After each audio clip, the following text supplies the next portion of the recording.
šīs ir mans piezīmes, un šis ir mans iPads.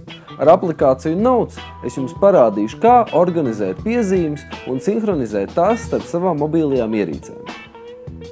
Aplikācija Notes. Man viņa ļoti patīk, jo iedomājieties, katrs šis ieraksts būtu viena maza lapiņa. Es parasti tās visas lapiņas pazaudēju. Tātad par aplikāciju.